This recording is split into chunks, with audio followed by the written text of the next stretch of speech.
Halo teman-teman, pernah nggak sih kalian bingung antara mau beli kopi mahal di kafe atau kalian mau bikin kopi instan di rumah? Atau kalian bingung antara mau beli gadget terbaru atau kalian menabung? Nah, kali ini kita akan membahas tentang teori konsumsi, bagaimana kita sebagai konsumen membuat keputusan ekonomi. Yuk kita bahas bersama.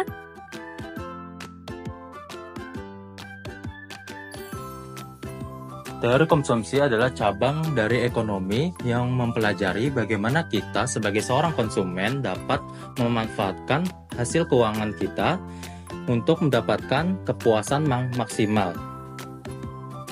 Ada dua hal yang mempengaruhi keputusan kita untuk memilih sesuatu, yaitu preferensi dan anggaran.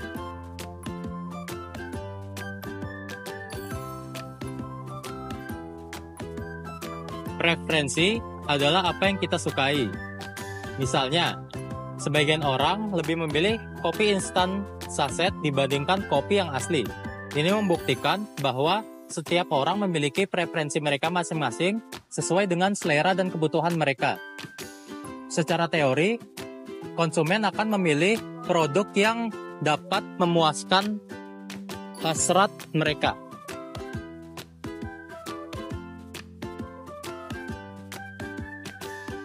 Tapi kita nggak bisa beli semua barang yang kita inginkan, bukan?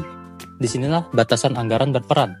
Batasan anggaran menggambarkan apa saja yang bisa kita beli dengan uang yang kita miliki sesuai dengan harga barang tersebut.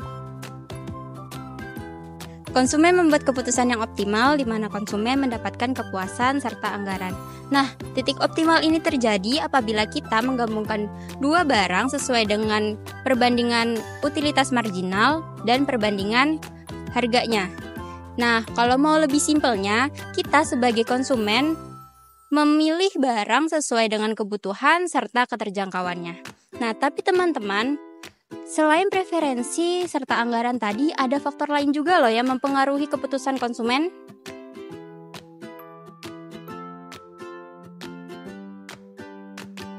Pertama, pendapatan.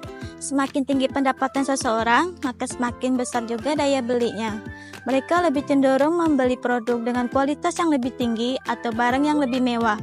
Sebaliknya, jika pendapatan menurun, konsumen akan lebih cenderung berhati-hati saat memilih barang yang dianggap penting saja.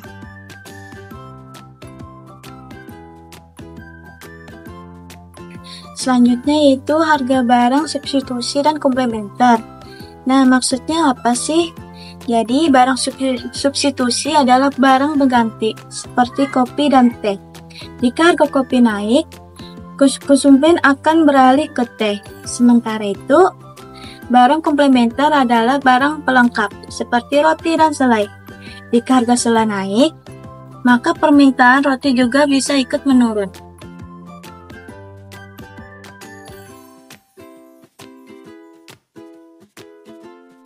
Faktor berikutnya adalah ekspektasi. Konsumen seringkali membuat keputusan berdasarkan prediksi masa depan. Jika mereka yakin pendapatan akan meningkat, mereka cenderung membeli barang yang lebih mahal. Sebaliknya, jika ada ekspektasi inflasi atau kelangkaan barang, mereka akan membeli lebih banyak barang sekarang untuk mengantisipasi kenaikan harga.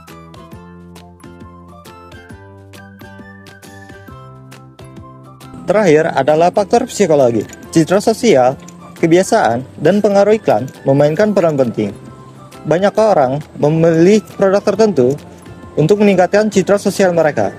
Iklan yang menarik juga seringkali mendorong konsumen untuk membeli sesuatu yang sebelumnya tidak ada dalam rencana.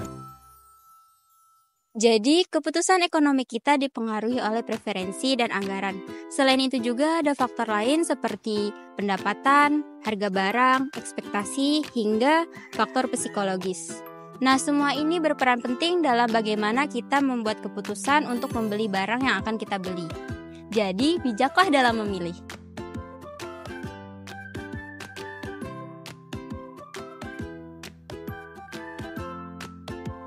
Pernahkah kalian bertanya-tanya apa saja yang terjadi di balik proses pengambilan keputusan saat kita membeli sesuatu? Nah, kali ini kita akan membahas 5 tahap proses pengambilan keputusan pembelian.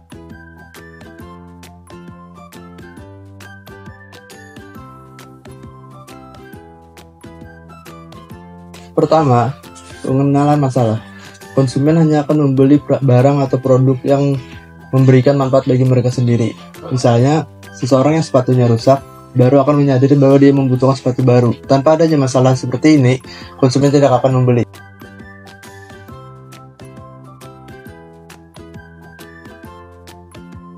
Setelah menyadari masalah, konsumen akan termotivasi untuk mencari informasi yang bisa menjadi solusi.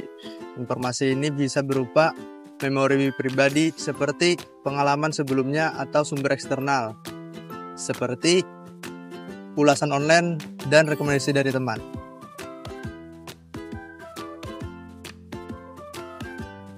Setelah mendapatkan informasi, konsumen akan mengevaluasi berbagai alternatif. Dalam proses ini, mereka akan membandingkan produk berdasarkan kualitas, harga, dan fitur lainnya. Tujuannya agar memperoleh solusi terbaik yang sesuai dengan kebutuhannya.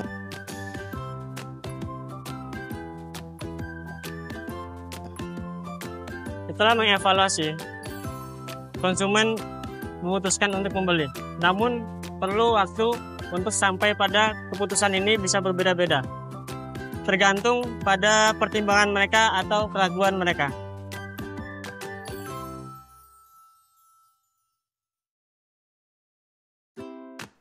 Setelah pembelian, konsumen akan menilai produk itu sesuai dengan harapannya atau tidak. Jika sesuai, konsumen tersebut bisa membeli ulang kembali barang tersebut atau bisa merekomendasikan kepada temannya. Dan jika tidak, konsumen tersebut bisa enggan untuk membeli, bahkan memberi ulasan yang sangat-sangat negatif. Itulah 5 tahap proses pengambilan keputusan dalam pembelian. Jadi pembelian itu tidak hanya sekedar transaksi saja, tetapi juga perjalanan dalam mencari solusi yang terbaik. Itulah tadi pembahasan tentang teori konsumsi dan proses pengambilan keputusan pembelian.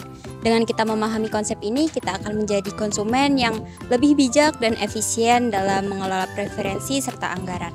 Nah, bagaimana kalian membuat keputusan konsumsi hari ini?